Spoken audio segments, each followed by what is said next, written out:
Okay, so I haven't like vlogged in, I don't know, 3 months or so.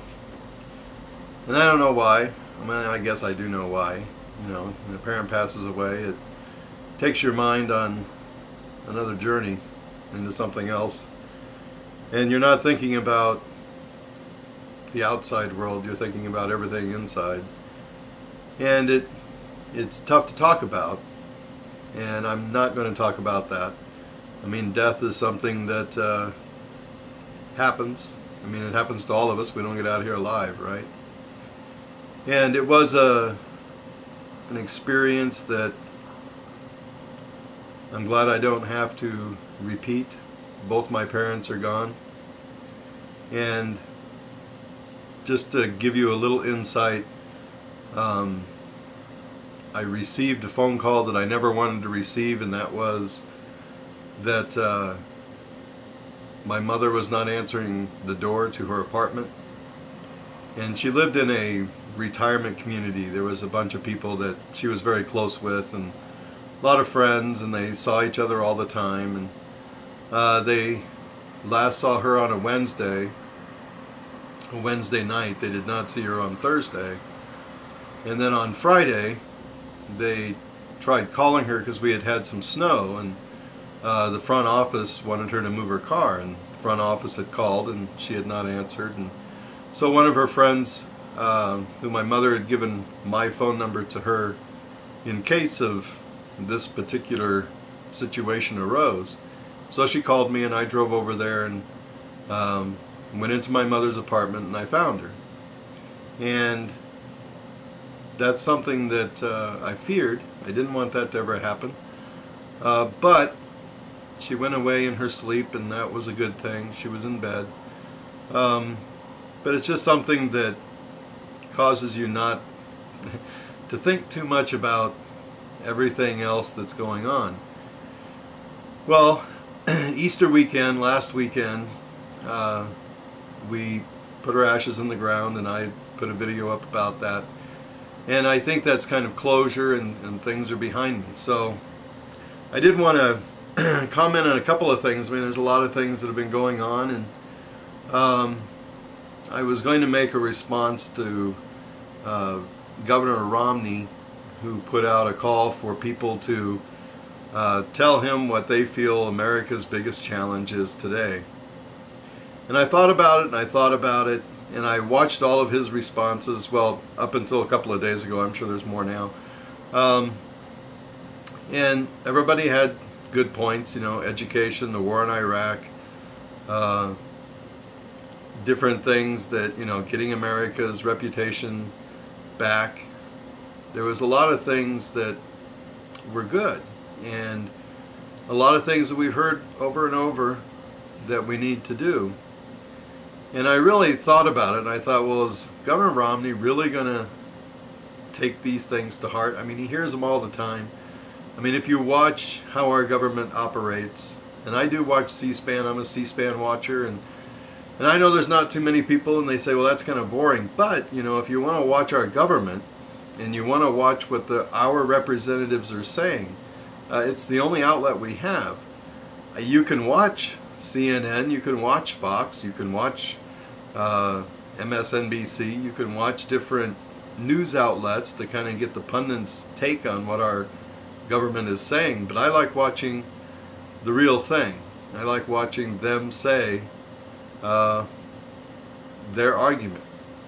And so a lot of things that we say, a lot of things that we put out there are ideas that we gather from outside sources. And I think we really need to go inside and say, well, how do we really feel about this? And so I just generically want to answer the question, what's America's #1 challenge? And I think it really comes down to our greed. And we need to get a hold of, and we need to temper what we feel is our right to have in the world. Because we know if we watch what goes on, and we watch these actions that our government takes, or we watch the actions that corporations take. Don Imus is a very good example of this, because we all know that Don Imus was not fired because of what he said. Don Imus was fired because Don Imus was going to lose money for MSNBC and CBS radio. If the sponsors had not pulled out their money, Don Imus would still be able to say what he feels he needs to say, be it wrong or be it right. We are supposedly a country of free speech, and so he was exercising that. But if it costs money, you cannot exercise that anymore, because money is what talks. And that's true not only for corporate radio and television, that's true with our government policy. That our government operates and will interject itself in other governments' affairs when it is profitable for our government. And I think that's a dangerous, slippery slope to be on, and we're on it. Iraq is a very good example of that. There are many things happening in the world that are horrendous. Rwanda was bad. Darfur is bad. Somalia was bad. People died. Millions of people are dying.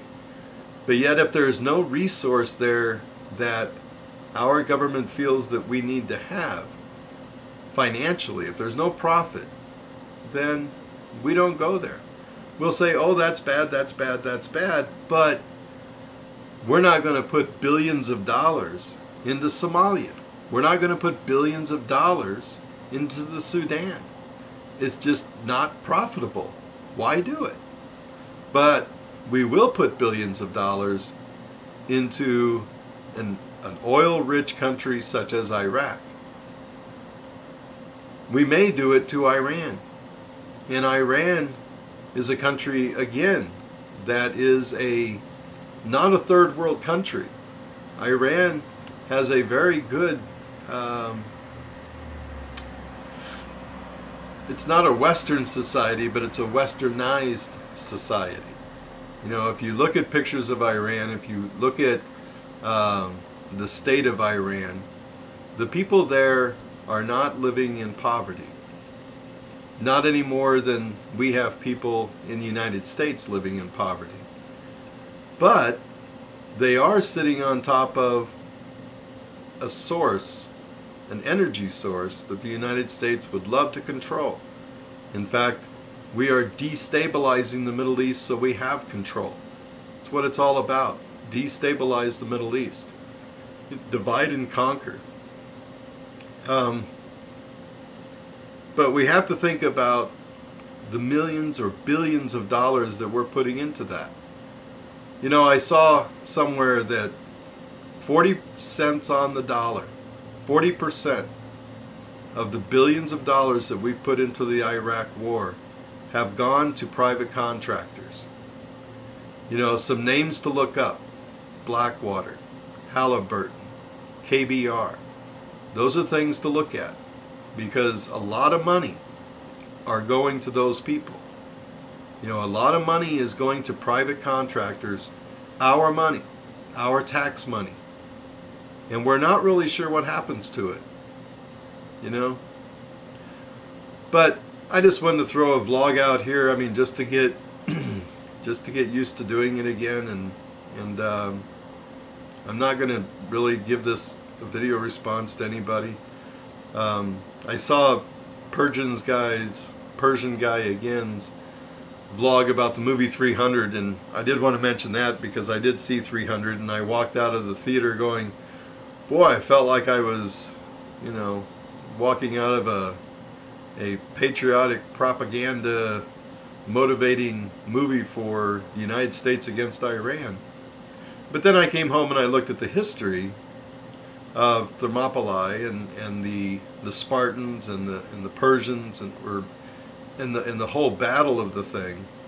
And I know it's based on a Frank Miller graphic novel, comic book type of thing. There were some things that were not historically correct. There were some things that were really blown out of proportion, Xerxes being one.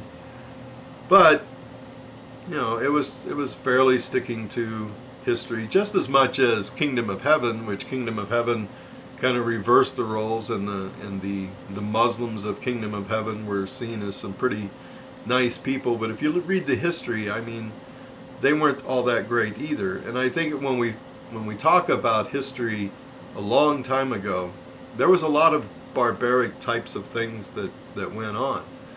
You know, beheadings were rather normal. That was an honorable way to be executed, was to be beheaded. And today it's seen as barbaric.